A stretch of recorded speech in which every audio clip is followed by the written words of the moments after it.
Hey y'all, welcome back to the channel. Today's video is going to be an unboxing of the Piranha 140cc engine and the pre-installation, whatever, all you need to do basically before you put the engine in the bike, which you can't just buy the engine, toss it in bike, turn it on, good to go. All that is going to be in this video, so stay tuned. We're going to get started on this now.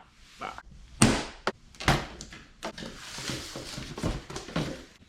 What do we got here?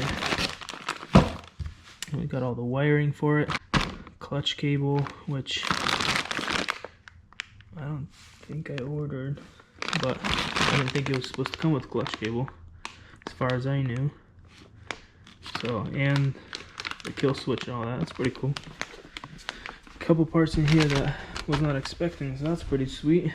We got their Mikuni carburetor, I believe it's a 22mm. Intake,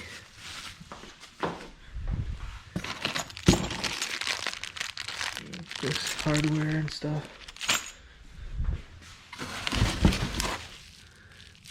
Kickstarter in chrome, and shifter. For the finale, let's get a drum roll. No, it's not in slow motion, it's just me. Alright, ready guys? Ready? Are you sure you're ready? Alright, get ready. Boom. Check her out. My dudes. Look how pretty that is.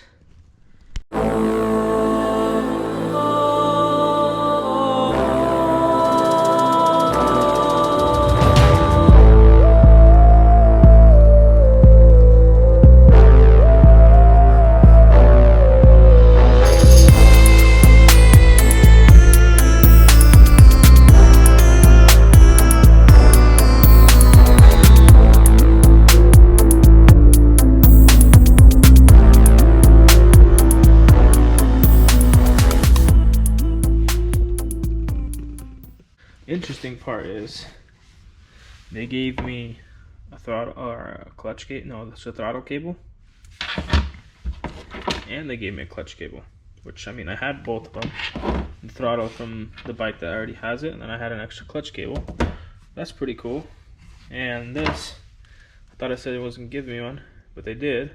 But that's pretty cool. Maybe they just accidentally put it in there. Maybe TBolt is just awesome. But either way, I'm pretty pumped about that. Shout out to TBolt USA in general for all this. I'm not sponsored by them or anything like that, but that's pretty cool. Their wiring setup is a little different too, and nice, and on clips rather than just like the old style. Because this is also a Piranha, but it's a 125. It's kind of their old style. This is like legit, so that's awesome. Good job to Piranha, TBolt USA. I'm excited about this engine. Let's get started into the prep work. 10mm bolt, unscrew here, and it's gonna come out right there.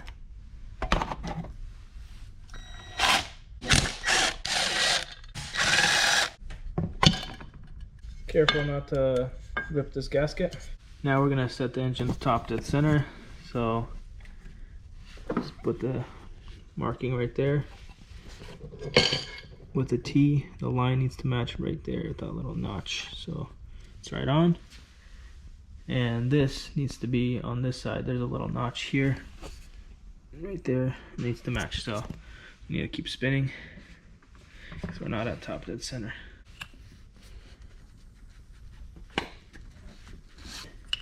If you want to make this easier, you need to take the spark plug out, but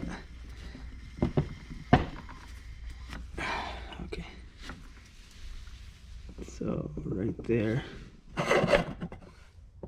and right there, that's dead on. So it's probably not going to stay, so I'm going to have to make it stay or take the spark plug out and it'll stay.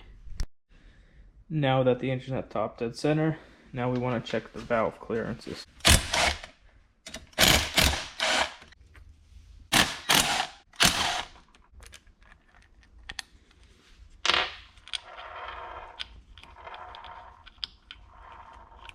So it's normal to have a little bit of oil in your exhaust side little cap, whatever you want to call it. but not excessive amount and not pouring like this engine. This is the 110 that I'm replacing, and when you take off the cap for the exhaust, it's just constantly leaking oil. So based off of the recommendations after you buy the bike, they say your valve clearance should be 003 intake, 004 exhaust. I know it's kind of hard to read, but there you go, 003, 004. So let's check the intake, see if it's on spec.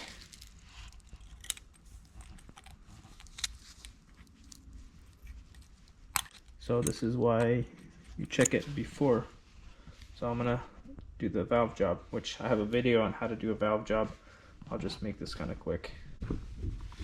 Okay, take some pliers if you don't have the special tools. Loosen this up a little bit.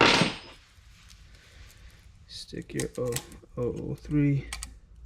Stick that in there, and then hand tighten it until it like can't go anymore, and then back it out just a tiny bit. And that should be right where you need it, where it has a little bit of play or a little bit of drag. That should be good. And then tightening it, hold this guy in place and tighten this nut. Now double check your work. Yep, feels pretty good. Now we're going to repeat the process on the other side, but I'm going to put this guy back on for now.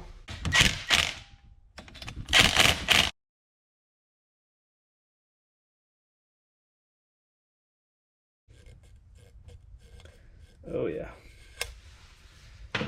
Perfection. That is perfection. Perfection. I didn't really take the valve thing too seriously about having to adjust your valves. With a brand new engine, like I said, 99% sure that it should be set, and now I'm changing my mind. I feel like they were set tight from factory, and you're supposed to adjust them every single time. If you don't know how to put this on, this is going to be pushed against there. It's pretty self-explanatory, but just in case. Next thing you want to do is go through all the bolts, make sure everything is nice and tight, nothing is loose. I'm going to keep this cover off because when I put the engine back on, I'm just going to pop this sprocket out, and then I'm going to put the chain on the sprocket and pop it back in. We're going to put it on the bike right now. We will drain the oil after.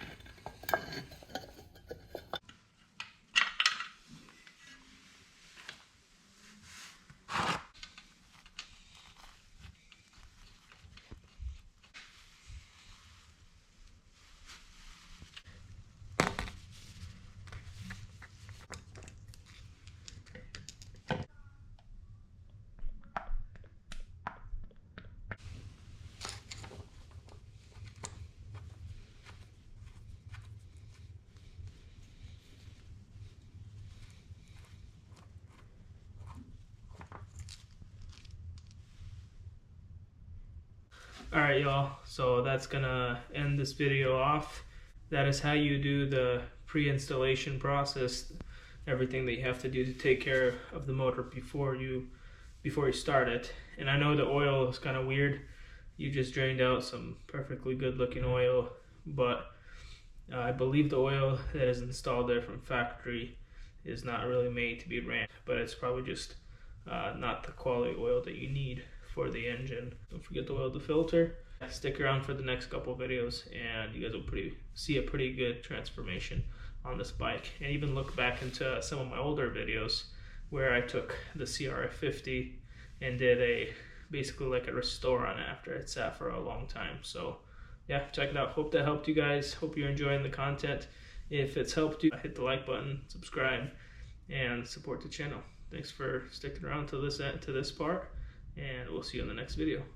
Take care.